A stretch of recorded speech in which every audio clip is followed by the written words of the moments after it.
welcome. I'm Beth Graham and welcome to my channel.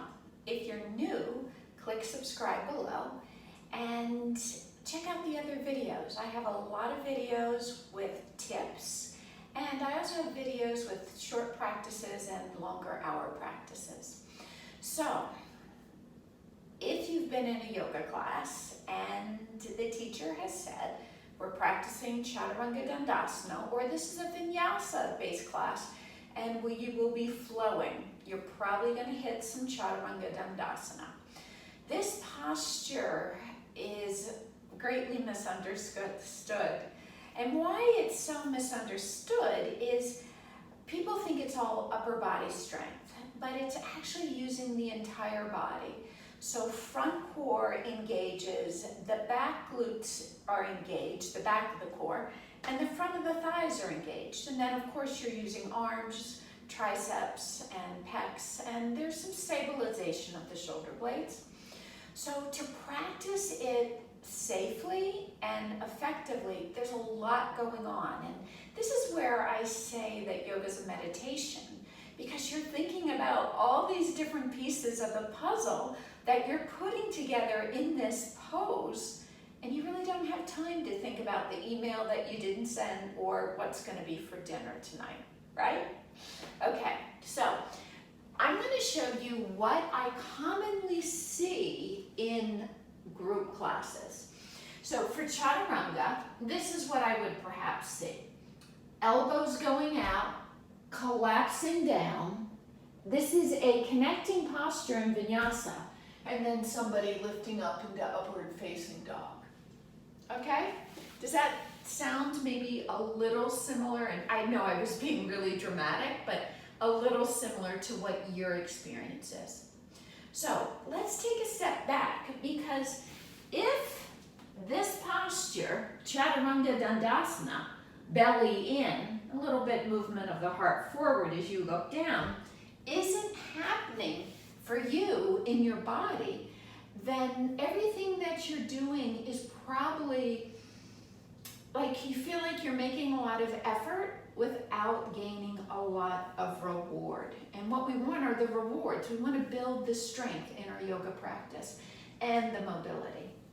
So what I would say is come into an incline plank. So let's start and get the alignment for this. First, dial your hands out just slightly, so pointer fingers are towards 12 noon. And then what is important is to have some opening in the front of the hips. So you need to bring the hips forward and down. A common mistake I see is folks practicing from here with hips back. So bring hips forward and down. Press down through the mound below. Point your finger and base of the thumb. And what this does is take some of the pressure out of your outer wrist. Bring the crease of the elbows forward, and then feel yourself broaden your collarbones. Just a slight press of the chest forward. This also is stabilizing your upper back. And then pull your belly in. Notice how this moves my pelvis and how it stabilizes through my lower back. Keep pulling your belly in, and then you'll bend your elbows and press back up. Okay, so what is key when you're doing this is not to have your elbows poke out to the sides. The elbows are hugging in tight, and this keeps the shoulders safe and stable. The other thing you'll notice is I'm not dipping my shoulder dramatically down to the floor below elbow height. This also protects the shoulder capsule. So let's come into it again. Come into your incline plank. Press through the palms, crease of the elbow forward, pull belly in. And then bend your elbows, hug them into your waist, pull your chin into your neck, and then press back up. Feel like you're pressing up through the knuckle below your pointer finger. And then let's do that a few more times. Bend the elbows and press back up. Again, bend the elbows and press back up. One more time. Bend the elbows and press back up. Okay, let's come on to your knees or find a comfortable seat and release the arms just a bit. You might reach the arms up to the ceiling, and what I'm doing is opening and closing my fist, just to release through the wrist. And then if you're feeling anything else in the wrist, bring the crease of the elbows forward, fingertips pointing back to your knees. And then just come through a few cat-cows here. If this feels too dramatic on your wrists, you can angle your hands out to the sides or fingertips out to the sides of the mat. So let's just come through a few more of these. And just bring some movement to the spine, movement to the pelvis. Okay, so what we want to do is continue to build awareness in the body and really strengthen the front and back core for Chaturanga. So we're going to do something called lawnmower pulls. What's going to happen is you're going to lift one arm up and do a lawnmower pull like you were pulling your lawnmower to start it, and you're going to focus so much on your front core that if I'm moving my left arm back, I'm not lifting my left hip up. I tell you, they're a real challenge. All right, back to the incline plank. Pull your belly in, press your heart forward.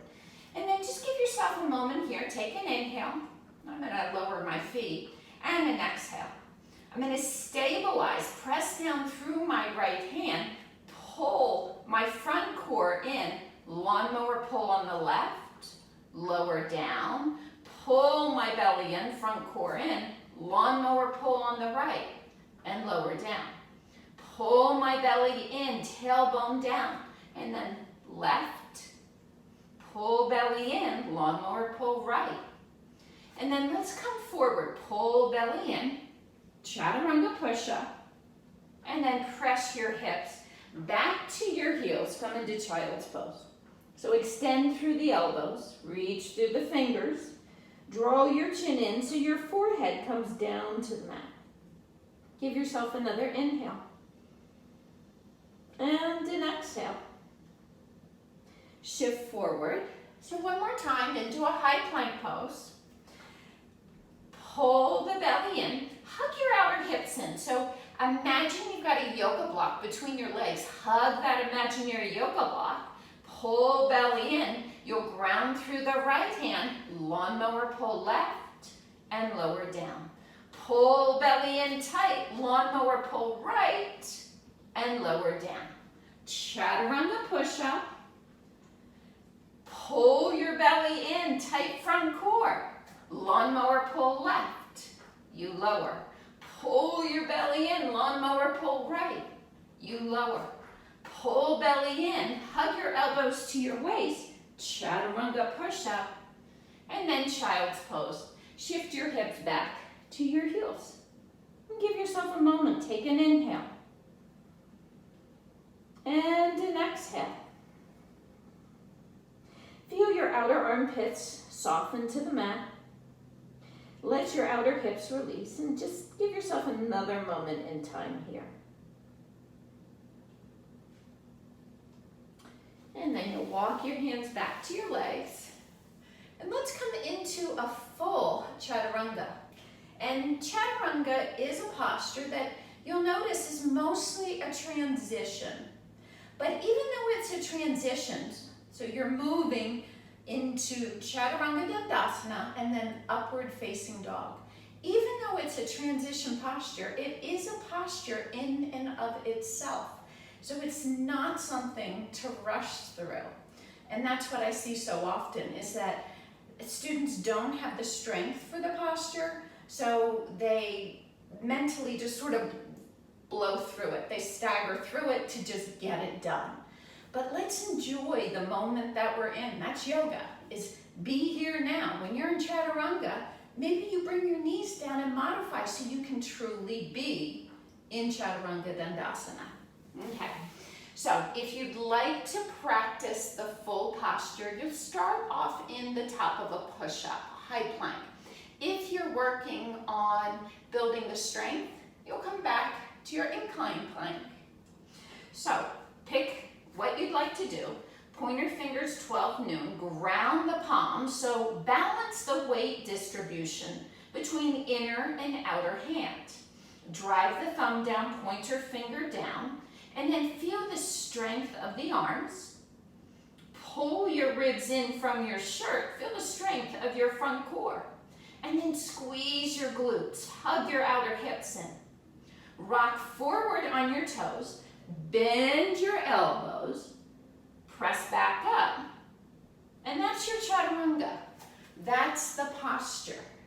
It's, in essence, a tricep push-up.